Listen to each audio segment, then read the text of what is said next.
All right, can we have, and that's why you're not going away, can we have all of our solution providers from the rapid fire session to come back up on stage, so before and after morning tea, and we're going to have some questions pop up, and we've got a couple of microphones coming up as well. So for everyone that gets up on the stage, you'll see a screen down there if you can't, and if you can't see it, you can look that way.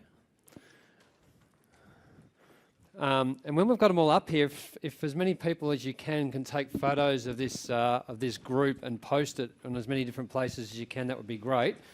Because these are the solution providers that are trying to help your business be more profitable and work with us as an industry and us as an RDC to actually take your businesses into the next digital age. So, I personally like to thank all of them. So thank you for the pain that we're putting you through.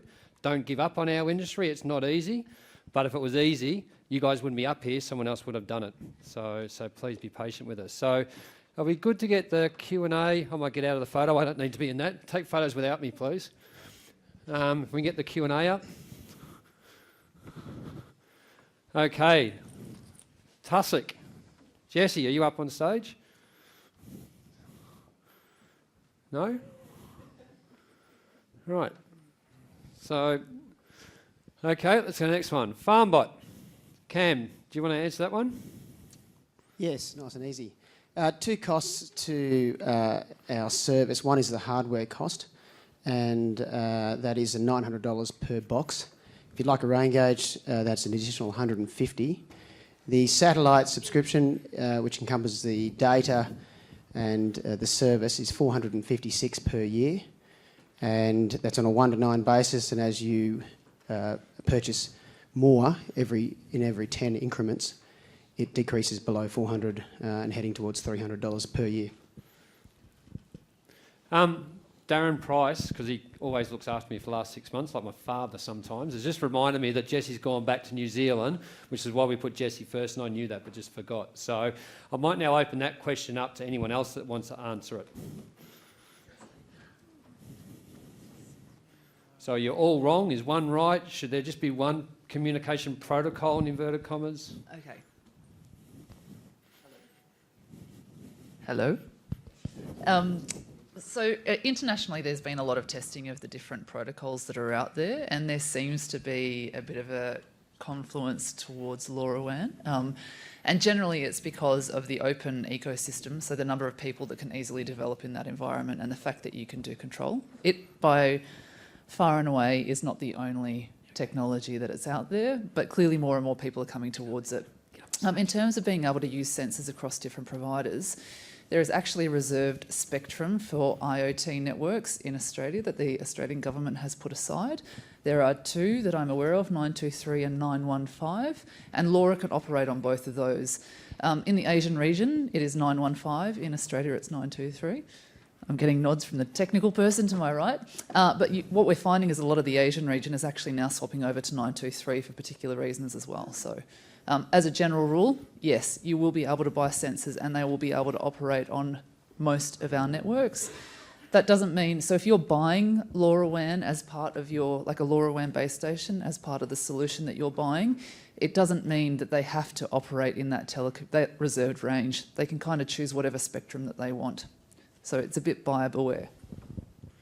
Does anyone else want, Mark? Yes, I'd like to add a little bit to that. While LoRaWAN is very widely adopted, it is one of a number of low power wide area network type technologies. And one of the key points that we'd like to make is that different technologies suit different applications, whether it's NB-IoT, LTE-M, Cat-M1, LoRa, Sigfox, whatever it might be. They all have their application. They all have their niches. And so rather than the old VHS Betamax kind of argument, it's not a matter of picking one communications technology to suit all applications. It's a matter of plugging into whichever one suits your particular needs. And by having networks available to you in all the different categories, it means then that you can make most effective choices in grabbing your data cost effectively and plugging it into whatever front-end system you want to use. If you try and shoehorn everything into one technology, you'll just fall over. Mr. Tickle, what's your error rate? About the same as you on the ground. So, in terms of so if that's me, it's quite high. Is that? no, sorry, in the sort of in southern fruit pastures, if the visual eyes or the cuts are getting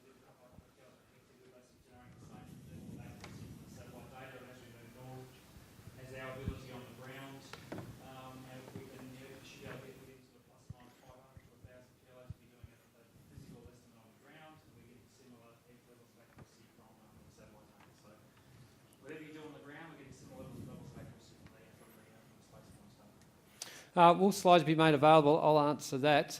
So every session's been videotaped for the last day and a half. That will be posted online, and you'll get as being registered at the event, you'll get an update, I'm assuming through some email system. I'm not sure of that video format, but typically what we do is you've got the video, the person speaking in a corner and the slide overlay, or the other way around, I should say. If that's not the case, the slides will be made available as well. So, Miss Austin, I think that next one might be yours, is it?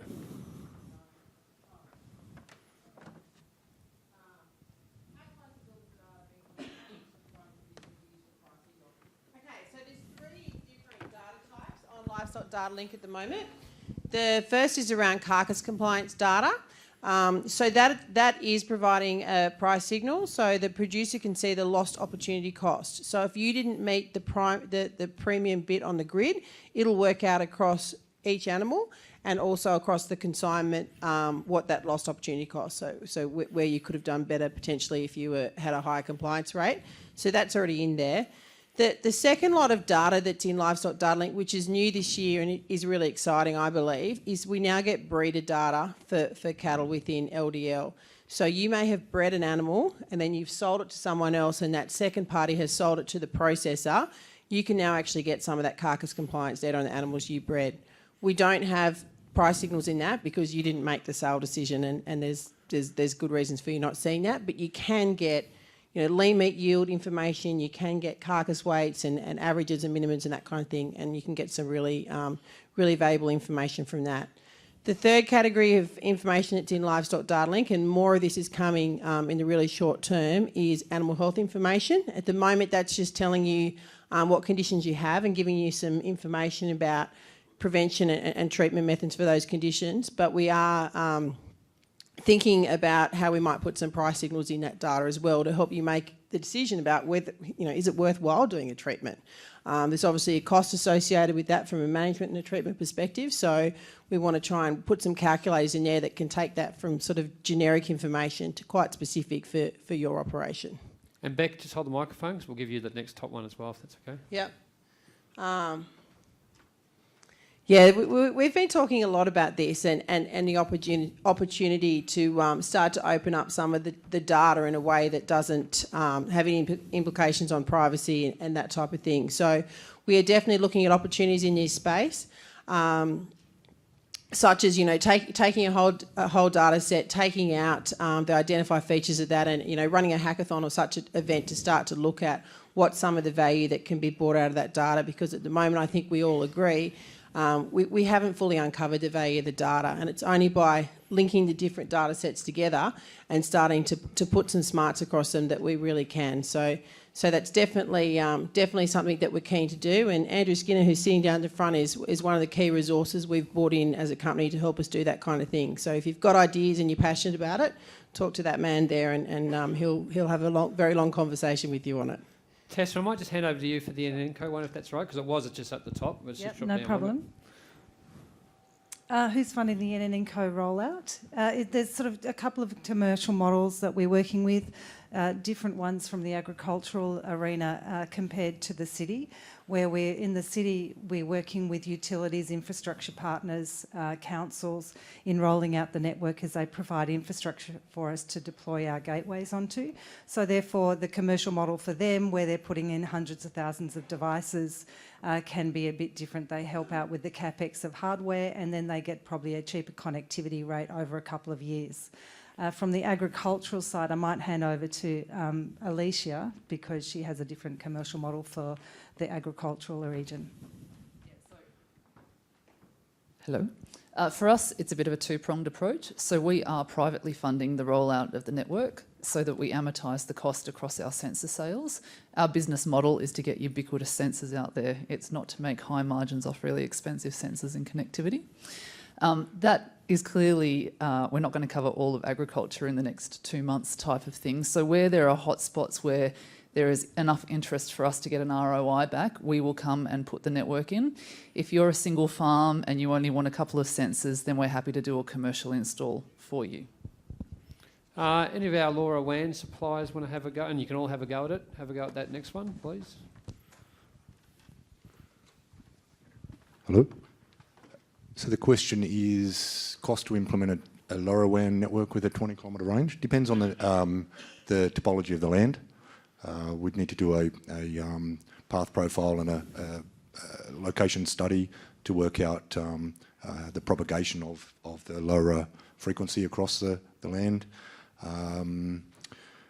Depending again, typically we'd need to select a high point on the property and then deploy, if there's no power, there's some solar, a LoRa gateway, and then some backhaul, so to get that information from the LoRa gateway back to the internet or the point of presence. In round figures, maybe between, with a solar component installed, Sean's probably got a better idea on the cost. I think maybe around about $10,000 to $15,000. Depending on the land, you may need to put a second gateway or some repeaters in to provide coverage in the gullies or in the valleys on the property as well. And I think one of the interesting things for that is I think there's a really good opportunity for smaller footprint properties to get together with their neighbours, if you think the same, and share the cost of that infrastructure. So And that's Just certainly as possible. a counter, so site-specific install, RF planning, solar-powered, no connectivity, $3,500 for a site for 20-kilometre range. Yep. Anyone else want to? We're not actually selling LoRaWAN, but I've got an experience with New South Wales DPI, and I'd echo sort of Alicia's point of view on a single gateway approach. I'm installing one privately on our place, which will open up across the Cumnock network, and we'll probably pull in a number of farmers. The couple of costs that are really in there are really about the amount of data that's going up and down, but it's so small with the way that LoRa is that just working out your connectivity with Telstra or whoever up to the cloud. But then each device and the number of devices that are going through probably where your big cost is really. And so I think it's quite wise to go to this network type approach and work with a number of farms, particularly in the regional areas. Or in mixed farming in the eastern states, because you'll be able to subsidise that across a group of you, and rather than just individually. Hamish, I think. Sure. Oh, sorry, Max. Yeah, just to complement that, I'm kind of aligned with Alicia on cost of gateway for 20 kilometres and these kind of things. The cost is not on the gateway or the infrastructure compared to the cost of the sensors. Still, over when you start having 20 sensors, you start talking about 10 grand quite easily. The more sensors you have, the less the infrastructure cost is relevant. So most of the IoT use cases and most of the IoT deployments really become interesting when you start getting 100 sensors within the range of a gateway that provide interesting data back. And in that case, the infrastructure is really nothing. Dave, sorry. Sean, maybe I can put another angle in, because I did say I'm a simple, and I will disturb this maybe to some extent. The reality is, for each one, when you install infrastructure, you're going to pay for data. So this is the basis all these organizations are working. We've decided to go the other way. So on the installation that we've done in Karula, so we also employed a network based on a LoRaWAN system, and we've covered 3 properties. And at this stage, the cost of that, which Sean will know, was under $4,000. So just to give you an idea. Then on top of that, that infrastructure is actually owned by Karula, and there's no additional charge. So, David, I might just throw that next one to you, if that's okay, while it's up there. Sorry, Sean. Sorry, can I just go to David and then just make sure everyone gets a chance, that's all. Thanks very much.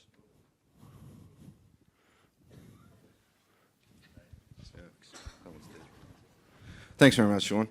Thank you for whoever asked that question. There is no monthly communication costs because we're going for NLIS accreditation. If someone was to sell an animal from one party to another and their second party didn't want to pay for that communication, then what happens to the tag?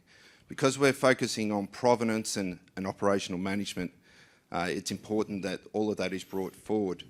So there's probably going to be 2 sets of costs, one for like up to 5 years and the other for like a breeder for 10 years.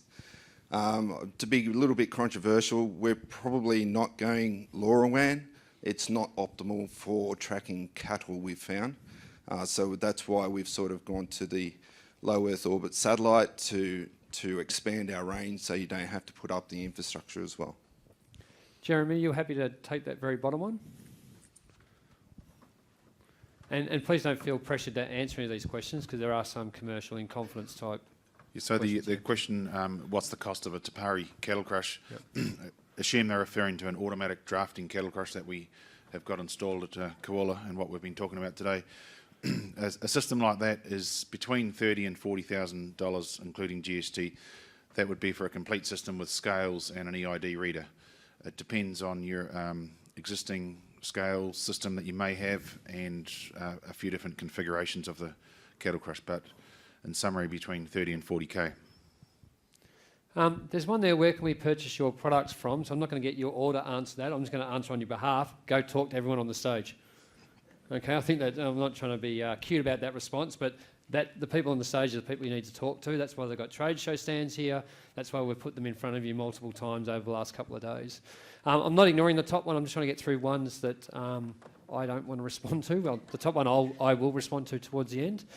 Do people give up their data too easily? What should a layperson do when presented with complicated agreements, apps, or websites? So I'll answer that and say, and I don't think Jane from Cotton is here today, but effectively all of the RDCs have been on a joint rural R&D for profit program, which is a program that the federal government has initiated on a project title called Precision to Decision. It's going up for a second funding round. Andrew Skinner in the front row, if he just puts his hand up for a moment, is the MLA champion on that. One of the concepts or one of the themes within that first stage and the second stage we're putting up to the feds is to get our handle across that. So the short answer is at the moment, good luck, read it, know what you're signing up to. I think what that group of RDCs, because this data thing is not just a livestock question, it's all of Australian ag, is trying to make it simple for producers. What they've been doing in America is there's a group that virtually says, if you get this contract, come to our website, we'll let you know whether we've read through it and think whether it's producer friendly with respect to how the data rules and regs work. So the group that Andrew is a part of are hopefully trying to take our industry down that path. So in essence, if you got if you got company ABC sales contract come in, hopefully you could go over to this website, look up company ABC, and you get a score on how fair their terms and conditions are around data. So that's where we're trying to get there. It ain't there yet at the moment. It's tough, I get it. So not really an answer. There's no solution at the moment. Just try not to lock into anything for too long, I think, would be my simple response at the moment. And I'll just nominate him, Andrew Skinner. If you want him to read a contract for you, he can't give you advice, but maybe you could point out and say, oh, just be careful of that one. Okay, so he can't recommend that you sign a contract. He won't give you advice to recommend that you sign a contract, but he might be able to read through something and say, just ask him what that clause really means. Thanks, Andrew. That'll keep you busy for at least next week. Aerodyne guys, I might hand this one over to you. So David, are you on stage? Yep. So the question is, does Joe Newton was like, so under CASA regulations, unless you have an exemption from CASA to operate beyond visual line of sight, you are not able to do. But there are several companies, and we are also in the process of seeking a beyond visual line of sight exemption. But every time you fly one of those, you fundamentally need to advise CASA of where and when and how.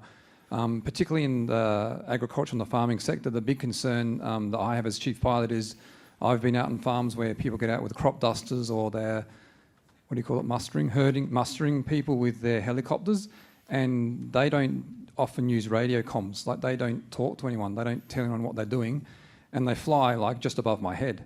And so if we're out there with drones and they can't hear us and see us and we can't see and hear them, that is a concern that CASA has. So I think there will be a slight tightening of the regulations when it comes to the rural and regional areas. But at this point in time, it's not too difficult to get a beyond visual line of sight exemption. All right, I'm just going to do that MLA question. While I'm doing that, I'm just going to ask Darren Price, I'm going to put him on the spot, just to walk up to the centre of stage, because what I actually want is someone to take a couple of photos of this is the cohort that made Darren's life hell, and publish it. Bastards that made Darren yell at me. So what are MLA's learnings from driving this collaboration? Will you be providing a data portability framework that supports integration out of the box? Lots of learnings for us. All of the solution providers have been pretty honest about, in essence, they've given us quotes. When they've gone to site to install, they've learnt so much about working in our industry. And I think this project in itself, hopefully all these guys won't run away now, but they're going to be so much better at being able to service our industry needs. It's always quite difficult for MLA to always know what the right or the wrong thing is to do as a service provider. What I'm hearing, but I'm careful not to just fall for confirmation bias, but what I'm hearing from people I've been talking to is you want us to do more of this. You want us to keep driving these types of programs out on farm so you can come and see what does and doesn't work. We can keep working with these guys in real situations and keep developing them. So I've got this catchphrase in the office, which I'm pretty wedded to, which is I don't want to make smart farms real. I want to work with these guys and new producers with real farms and make them smart. Okay, because it's when we get, and we sit down with Darren and we say, right, we're going to put 100 tags, where do you want them? Or we're going to put this sensor, we've got one sensor in a paddock, where are you going to have your animals tomorrow? And he just rolls his eyes at me, looks to the left, and he says, Sean, I've got no idea where my animals are going to be tomorrow. I don't know if it's going to rain.